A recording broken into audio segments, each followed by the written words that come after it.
Baik, Assalamualaikum warahmatullahi wabarakatuh. Hai semuanya, perkenalkan kami dari kelompok 2 dengan membawakan materi searching yang dimana dengan saya sendiri Rodia Sarisadi dan rekan saya Syekila Rahma.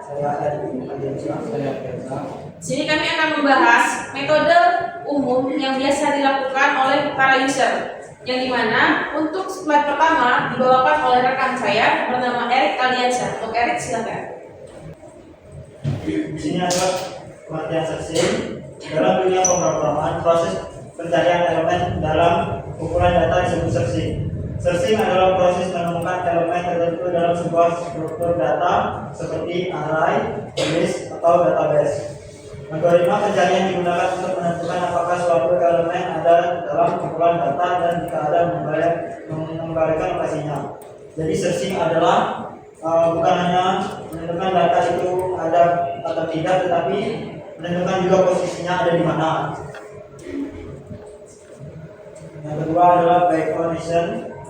Backcondition atau notasi O besar dapat kita baca dengan order O.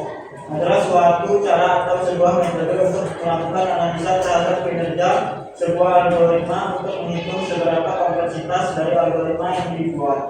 Contoh penulisannya adalah seperti ini: order of n, order of n, order n, order of n of n, order n kuadrat, atau order of n square, order of n times m, order n faktorial. Di sini ada dua dimensi dalam menghitung kompleksitas algoritma pemrograman. Yang pertama adalah space complexity, kompleksitas ruangan, yang dimana ini berkaitan dengan beberapa banyak ruang yang digunakan seperti memori ataupun hard disk komputer.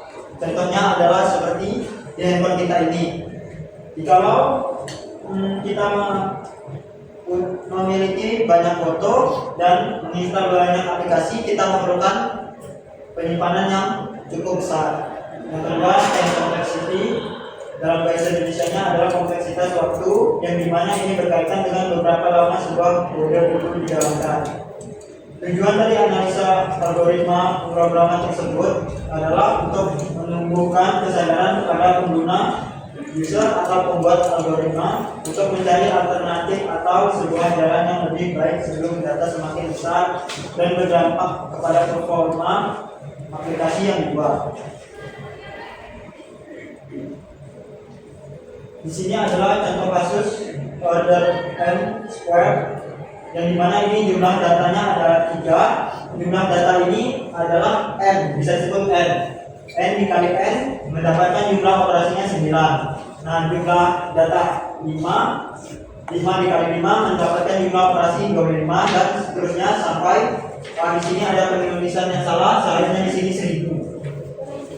Tabel di atas bisa kita ketahui perbedaan jumlah operasi yang harus dilakukan pada setiap data yang ada. Ketika jumlah data 3 dan 5, perbedaan jumlah operasi bisa dianggap tidak signifikan. Tetapi pada saat jumlah data meningkat menjadi 100, jumlah operasi meningkat tajam menjadi 1000. Hal tersebut bisa kita katakan tidak optimal karena semakin banyak datanya maka akan menyebabkan meningkatnya jumlah operasi yang harus dilakukan secara signifikan. Oke, untuk selanjutnya akan saya jelaskan yang dimana di sini ada 3 klasifikasi hasil pengukuran kompleksitas satu algoritma, yaitu yang pertama ada best case, yang dimana ini adalah kasus terbaik. Jumlah yang dimana arti dari best case ini adalah jumlah operasi dan waktu yang dibutuhkan untuk menyelesaikan permasalahan dengan optimal atau efisien. Dan yang kedua ada average case, yang dimana ini adalah kasus rata. Ini adalah jumlah operasi dan waktu untuk menyelesaikan permasalahan membutuhkan suatu tahapan atau sumber daya yang cukup. Nah, yang ketiga ada worst case, yang dimana ini adalah kasus terburuk. Jumlah operasi dan waktu yang dibutuhkan untuk menyelesaikan permasalahan sangat banyak atau lama. Nah, dan di sini ada notasi, tentunya dari yang slide sebelumnya. Di sini ada notasi order of 1, yang dimana ini namanya adalah konstan. Terus fungsi dari order of 1 ini tadi adalah menentukan apakah suatu bilangan ganjil atau genap tidak memerlukan sebuah perulangan. Jadi ini hanya menentukan apakah bilangan tersebut ganjil atau genap. Dan yang kedua ada order of log n, yang dimana ini adalah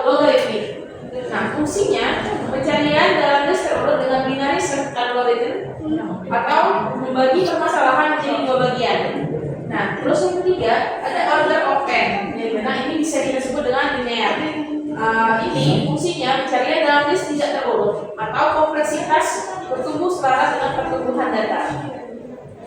Selanjutnya ada order of n log n yang dimana ini adalah linearity dengan fungsinya menurunkan list dengan heap sort. Dan yang selanjutnya ada order of n kuadrat yang dimana ini namanya adalah quadratic dengan fungsi menurunkan list dengan insertion sort. Dan yang ini order of n m yang dimana ini adalah namanya polinomial dengan fungsi pencarian shortest path dengan algoritma Pollitt-Warshel. Dan yang terakhir ada order of n faktor yang dimana ini adalah faktorial dengan fungsi menyelesaikan factorization problem dengan menggunakan brute force. Nah, ini kita masuk ke contoh kasus pencarian. Nah, sebelum masuk ke contoh kasus, di sini bisa kita lihat ada dua teknik pencarian yang umum dilakukan.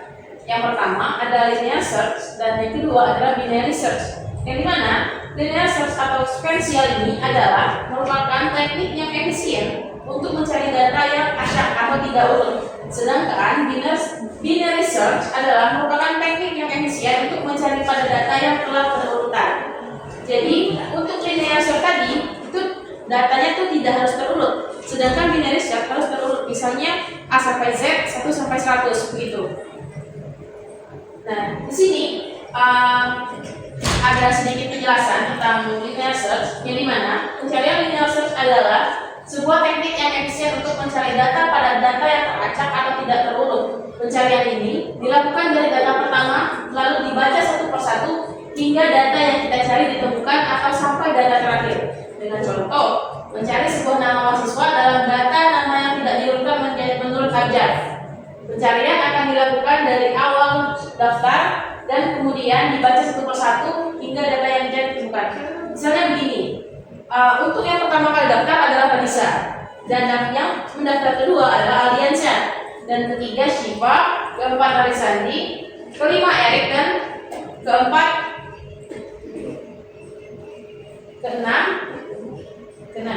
keenam Udin. Tapi di sini kita ingin mencari Arisandi. Jadi kurang lebih gambarannya adalah sistem akan mengecek data pertama.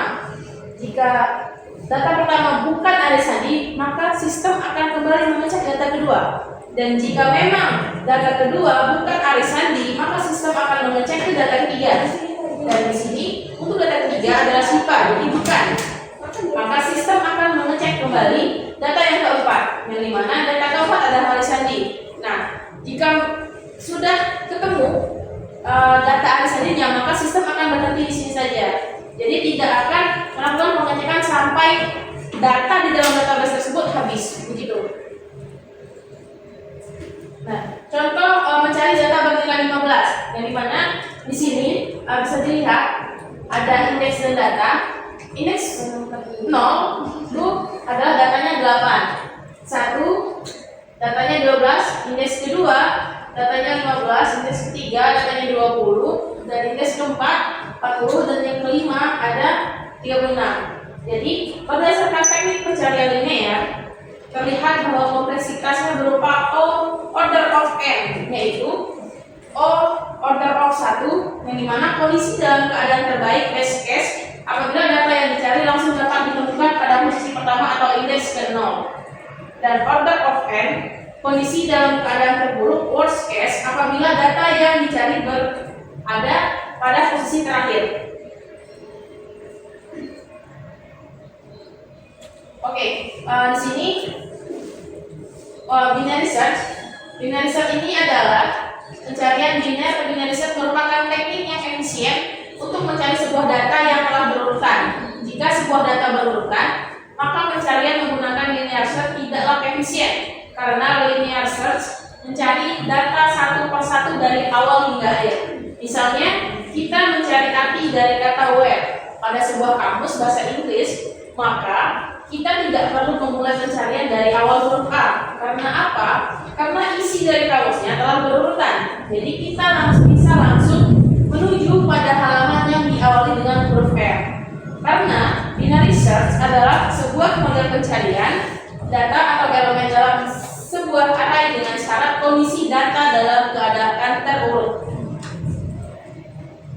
Oke, ini untuk binary set bagian perhitungannya mungkin akan dijelaskan teman saya, Apriansyah. Baik, ini saya akan menjelaskan binary set yang dimana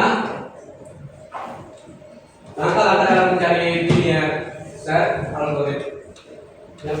Yang pertama, mencari binary dalam sebuah array yang terletak di tengah-tengah dari bawah hingga atas. T buka kurung B plus A 2. Contoh tengah 0 ditambah 7 dikurang 2, hasilnya 3,5. Jadi nilai tengahnya 3 indeks. Kita bandingkan data yang dicari dengan data yang berada di tengah tersebut. Dalam melakukan perbandingan binary set akan terdapat 3 kemungkinan. Jika kedua data yang dibandingkan bernilai sama, maka data yang dicari telah ditemukan. Misalnya 3, posisinya di tengah, langsung ditemukan. Jika yang kedua, jika data yang dicari bernilai lebih kecil dari elemen yang berada di tengah array, maka pencarian dilakukan kembali pada data yang berada di sisi bagian kiri dari elemen tengah. Berarti kita fokus ke kiri, yang kanan dibuang.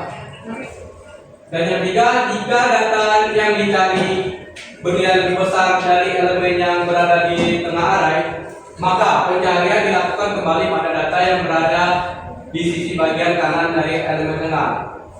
Berarti yang kita fokus ke sebelah kanan dan sebelah kiri kita buang.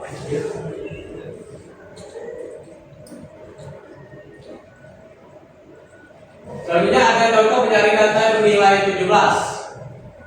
Untuk indeksnya 0 dan datanya 12, 1, 13, 2, 14 sampai seterusnya.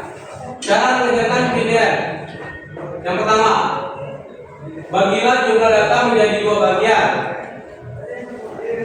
Nilai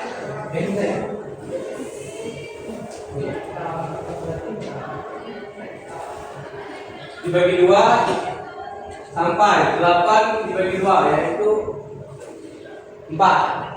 Dalam array data yang keempat adalah indeks ketiga, maka tengahnya adalah 3. Adalah batas tengah, bilangannya 0 adalah batas bawah adalah A 7. 2. Bandingkan nilai 17 dengan nilai tengah, yaitu 3. Mengapa hasilnya 17? Kita fokus ke sebelah kanan. Lanjutkan pencarian kembali dengan menggeserkan batas tengah ke arah kanan. Berarti yang seperti yang di awal tadi. Nah, ini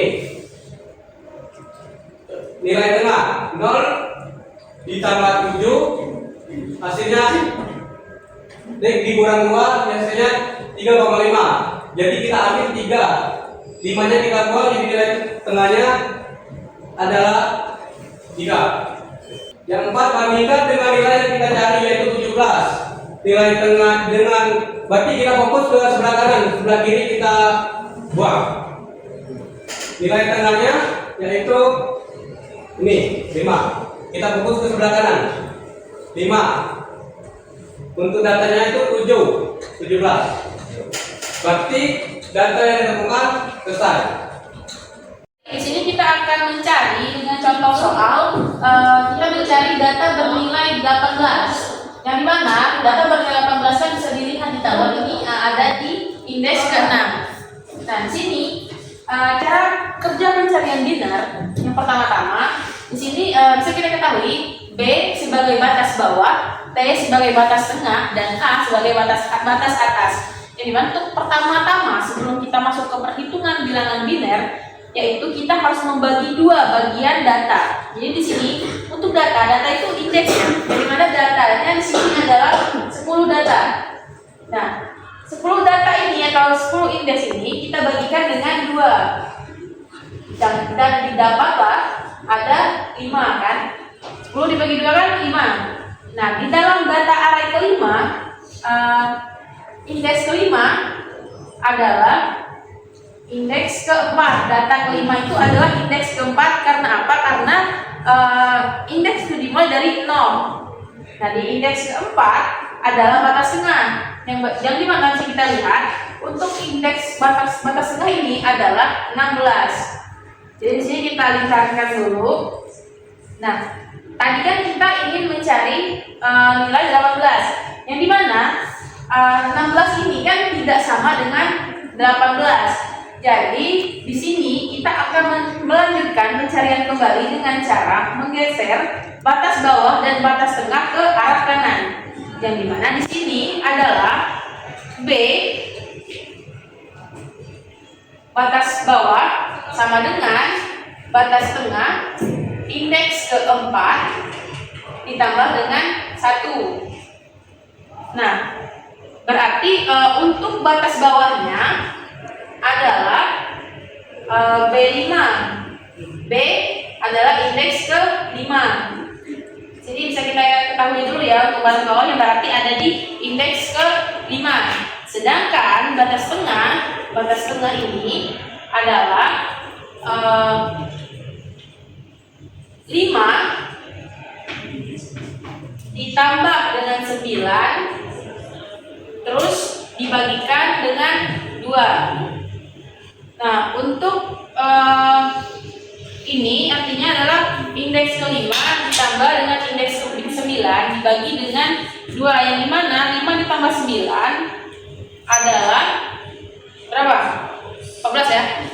14. Nah, 14 ini kita bagikan dengan 2. Jadi dapatlah di batas tengah adalah di indeks ke-7. Nah, lanjut.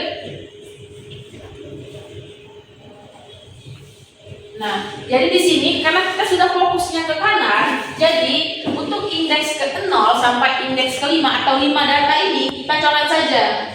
Jadi ini sudah tidak diperlukan sampai indeks ke-4. Jadi kita di sini fokusnya ke indeks 5 sampai indeks ke-9. Oke, ini tadi kalau bingung, ini 9 ini adalah batas atas ya. Ini adalah batas atas. Jadi di sini kita berfokusnya di batas bawah. Di sini batas bawahnya tadi 5 ya. Terus batas tengahnya 7. Dan batas atasnya lebih 9. Nah, di sini kita ketahui ini batas bawahnya adalah indeks ke-5 dan batas tengahnya adalah indeks ke-7 dan batas atasnya adalah indeks ke-9. Nah, terus di sini kita bandingkan nilai 18 dengan nilai tengah. Yang dimana nilai tengahnya ada di indeks ke-7. Indeks ke-7 ini untuk datanya itu ada 19, nilainya itu 19. Jadi masih tidak sama. Jadi nilai 18 tidak sama dengan 19. Nah, karena tidak sama, maka kita akan lanjutkan kembali pencarian dengan menggeser batas atas dan tengah ke arah kiri. Ini kita lanjutkan. Karena nilai tengah tadi ada di indeks 7, yang dimana indeks 7 ini ada 19. Tetapi kita kan mencari angka 18 kan, jadi 18 tidak sama dengan 19. Jadi akan kita geser ke arah kiri karena 18 kurang dari 19. Oke, sekarang di sini bisa diketahui untuk batas atasnya. Ini kita mencari batas atas.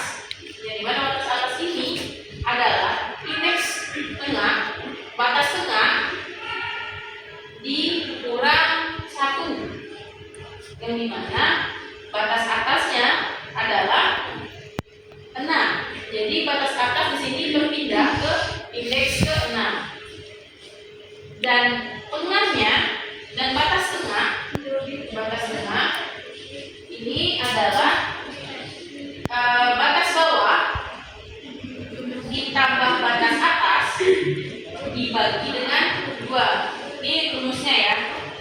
Yang dimana di sini bisa kita dapat ke batas bawah tadi masih yang sebelumnya batas bawah adalah 5, batas atas adalah 6. Jadi di sini 5 ditambah 6 dibagi dengan 2. Jadi di sini dapatnya ini kan 5 ditambah 6 ini adalah 11. 11 dibagi 2 sama dengan 5,5. Jadi di sini karena kita di sini tidak ada indeks 5,5, jadi 0,5 ini kita buang saja. Jadi di sini kita dapatkan tengahnya ada di indeks ke 5. Jadi batas tengah adalah indeks ke 5.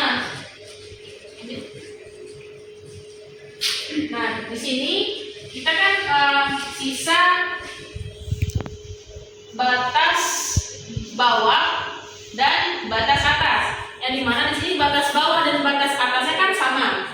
Batas bawah 5 dan batas tengah ya. Batas tengahnya 5. Jadi yang kanan ini kita lewat saja karena di sini yang diketahuinya hanya indeks ke-6 dan indeks ke-5. Jadi dari indeks ke-7 sampai indeks ke-9 kita hapus.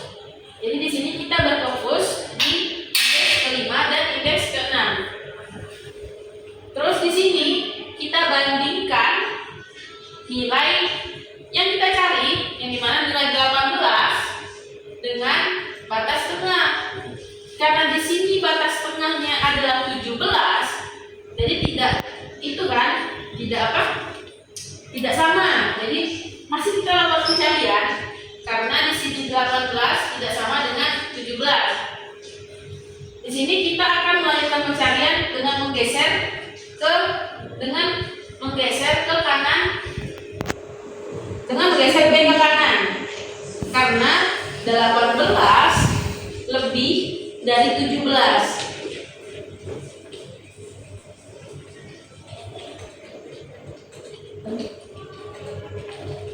Oke, nah ini adalah batas terakhir ya, karena tersisa 2 indeks. Karena data yang tersisa hanya indeks ke-6,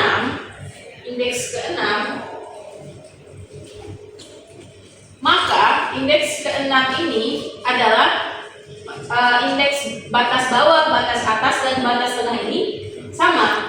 Jadi indeks ke-6 adalah batas bawah sama dengan batas tengah dan sama dengan batas atas. Jadi sisa 1 nih. Jadi yang indeks ke-5 ini kita coret saja. Nah, terus kita bandingkan. Kita bandingkan dengan nilai 18. Apakah indeks ke-6 adalah 18? Jawabannya benar. Jadi di sini 18 sama dengan 18. Ini indeks ke-6 ya. Oke. Karena datanya sudah sama, maka indeks ke-6 adalah lokasi dari data yang kita cari. Begitu. Dan di sini linear research selalu mencari data pada setengah jumlah data. Jadi pada keadaan terburuk atau worst case akan terjadi log 2n atau pembandingan, dan kompleksitas dalam waktu average case akan sama dengan kondisi worst case. Begitu. Untuk selanjutnya akan dibahas oleh teman saya, Syifa Nailatul Rahma. Oke, sekarang kita udah belajar tentang teori research, dan pengertian dasar dari searching itu apa sih? Nah, sekarang kita akan lanjut ke studi kasusnya. Kita akan bahas studi kasus dari linear search-nya dulu. Nah, dalam suatu program studi terdapat beberapa data mahasiswa yang disimpan dalam sistem sederhana. Petugas administrasi sering membutuhkan pencarian data mahasiswa berdasarkan NIM, nama, dan jurusan. Untuk mempermudah proses tersebut, dibuatlah program pencarian menggunakan metode linear search. Program ini akan menampilkan menu pilihan pencarian, meminta pengguna memasukkan data kunci, melakukan pencarian satu persatu pada data mahasiswa, menampilkan data jika ditemukan, mengulang proses sampai pengguna memilih keluar. Sistem ini membantu proses pencarian data secara cepat dan struktur. Nah, kita akan lihat implementasi programnya ini. Oke, di sini pertama ada si data kelas mahasiswa. Jadi mahasiswa ini adalah objeknya. Si objek ini ada memiliki datanya. Jadi yang data value yang dibutuhkan adalah value name, value nama, dan value jurusan untuk objek mahasiswanya ini. Kemudian kita menggunakan function main value daftar mahasiswa menggunakan array list of. Jadi si objek mahasiswa ini akan data-datanya ada di sini, mulai dari NIM 106-2081, nama Radisa Arisandi, kemudian jurusan teknologi rekayasa keangkatan. Nah, nanti diisi beberapa data-datanya. Nah, kemudian di sini di output nanti akan menampilkan program sistem pencarian data mahasiswanya ini. Jadi antara mau pilih mahasiswa berdasarkan NIM, berdasarkan nama, berdasarkan jurusan. Nah, di sini sistem pencarian ini dia akan mengulang-ulang terus perulangannya sampai si pengguna akan memilih yang opsi keempat atau keluar. Dia akan berhenti untuk menampilkan sistem pencarian data mahasiswa tersebut. Nah, jadi di sini kalau misalkan pilih opsi nomor 1 nih, mencari daftar NIM. Mencari daftar NIM, dia akan meminta kata kunci pencariannya atau lebih tepatnya angkanya, nomor dari NIM tersebut. Jadi dia akan mengambil data tersebut dari array of yang tadi kita bikin di awal daftar mahasiswa, kemudian akan mencari berdasarkan NIM-nya. Dicarinya itu satu persatu ya. Kemudian kalau misalnya dia ditemukan, dia akan berstatus true. Sama halnya dengan mencari dengan opsi kedua menggunakan nama, opsi ketiga menggunakan jurusan. Jika dia tidak ditemukan, dia akan mengirim sinyal atau mengirim output menu tidak valid. Nah, di sini juga bisa dilihat kalau misalnya ditemukan data yang tidak ditemukan, dia akan print juga atau outputnya akan keluar juga data yang ditemukan. Jika data ditemukan, akan menjalankan function tampilkan data MHS atau mahasiswa. Jadi dia akan menampilkan nih data yang kita mau dari berdasarkan misalnya ini. Berarti dia bakal tampilkan urutannya dari NIM 108. Nah, dengan nama mahasiswa siapa dan jurusan dengan apa. Nah, misalnya ada outputnya nih, lihat outputnya. Nah, outputnya ini sistem data mahasiswa. Misal kita mau cari yang nomor 1 sampai 4. Misal contoh memilih pilihan nomor pertama dan ini. Kalau data ditemukan, dia akan menggunakan function tadi, function dari nama, name, dan jurusan. Begitu juga dengan opsi seterusnya, dari opsi nomor 3 juga sama, dan opsi nomor 3 juga sama menggunakan kata kunci jurusan.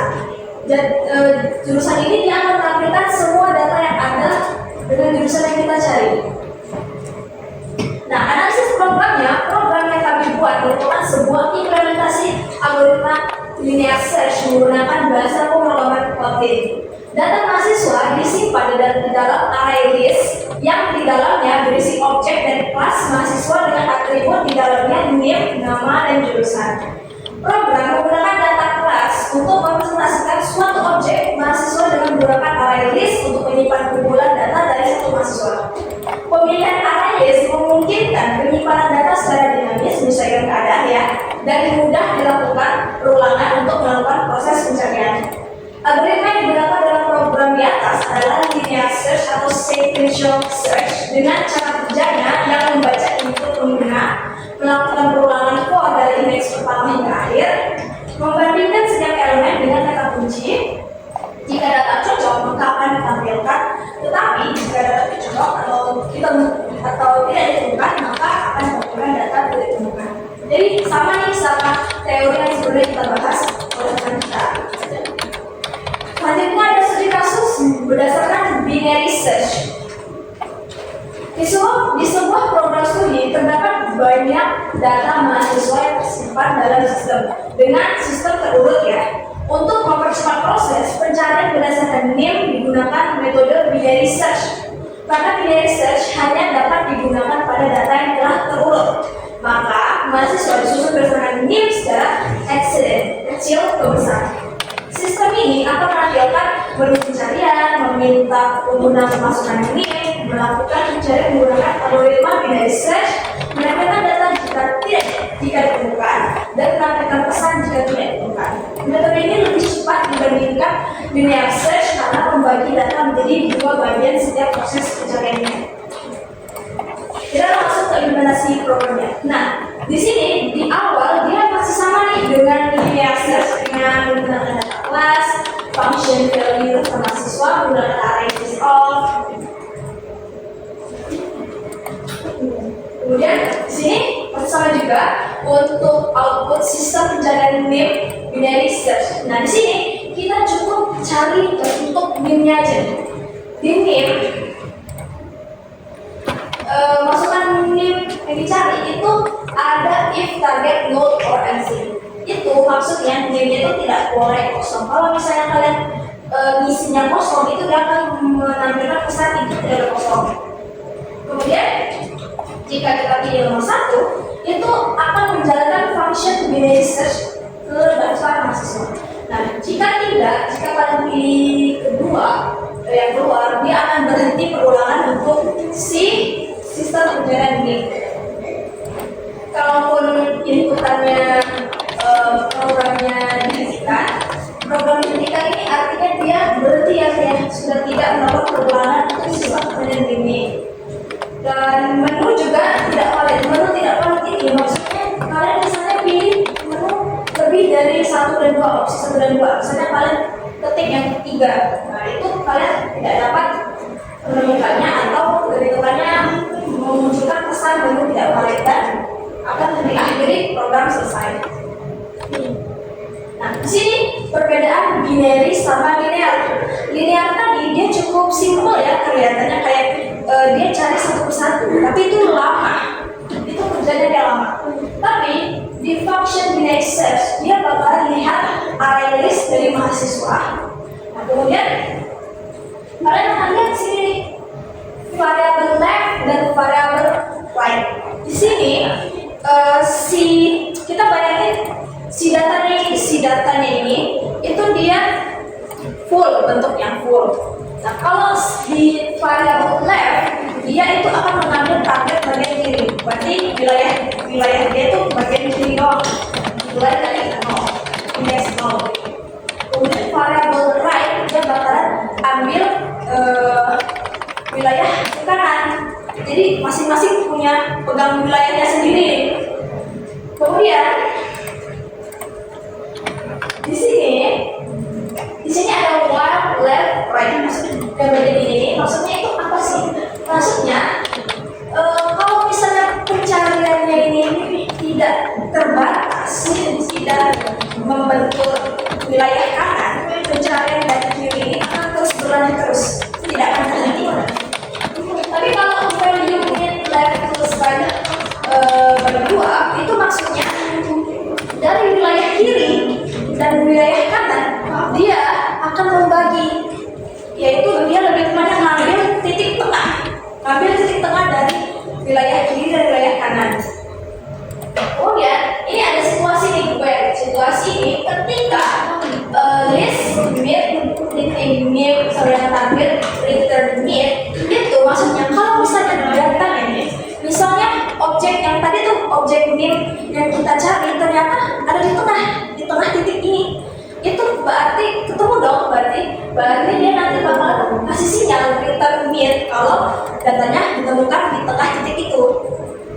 Kalau this mid in target left mid plus 1 itu artinya si datanya ini dia dari tengah, jadi tengah itu kalau dia lihat ini ternyata nimnya ini lebih kecil yang dari target yang kita cari, makanya batas dari kiri dia bakalan pindah posisinya menjadi ke kanan. Dia akan menjalankan situasi bagian yang mid target left sama dengan mid plus. Nah, sedangkan else right sama dengan mid kurang 1 itu sama. Kalau misalnya si target yang kita cari itu nilainya itu besar, berarti dia pindah ke kiri sama seperti yang sebelumnya. Jadi kalau misalnya sudah ketemu data yang kita cari, dia bakal return minus 1 itu sama dengan datanya itu menunjukkan ketiganya akan di sini statusnya. Kemudian kalau misalnya ketemu, dia bakalan sama seperti linear, bakalan menjalankan function tampilkan data mahasiswa. Jadi bakalan ditampilkan data ditemukan dengan nilai berapa, nama berapa, dan jurusan berapa. Nah, outputnya cukup sederhana, cukup misal pilih nomor 1 nih, cari masukkan nih yang dicari nih berapa gitu. Nah, kalau misalnya ketemu, dia bakal langsung dapat nih yang kita cari dari ring 10257, data ditemukan itu nih dari 16257 ternyata punya unit mahasiswa Sipadan Rama dan jurusan teknologi rekayasa lingkungan. Nah, analisis programnya implementasi binary search dalam Kotlin untuk pencarian nim pada data mahasiswa yang sudah terurut. Algoritma memiliki kompleksitas waktu OLN dan kompleksitas ruang O1, sehingga efisien untuk dataset berukuran besar yang bersifat statis. Nah, cara kerja si program yang tadi kita implementasikan, program menyimpan beberapa data mahasiswa dalam bentuk array list. Data sudah diurutkan berdasarkan nim. Ini penting untuk research karena terurutan. Nah, user nanti akan pilih cari nim atau keluar dari menu sistem tadi. Kemudian jika memilih cari, user memasukkan nim dan dengan catatan nimnya itu tak boleh kosong ya, harus diisi. Program menjalankan function binary tadi, dan jika ditemukan akan menampilkan data, dan jika tidak ditemukan akan tampilkan pesan kalau datanya itu tidak ketemu gitu. Cara kerja sederhana si binary search ini itu dia bakalan cari dari tengah, terus bandingkan dengan nim yang dicari. Jika lebih kecil dia bakal pindah ke kanan, dan jika lebih besar dia akan pindah ke kiri, cari ke kiri. Ulangi sampai ketemu atau habis si data listnya. Karena selalu bagi berdata, jadi pencarian si research ini menjadi cepat. Itu dia dari kelompok presentasi kami. Maaf jika ada salah kata. Dengan rekan-rekan saya di sini, kami akhiri. Wassalamualaikum warahmatullahi wabarakatuh.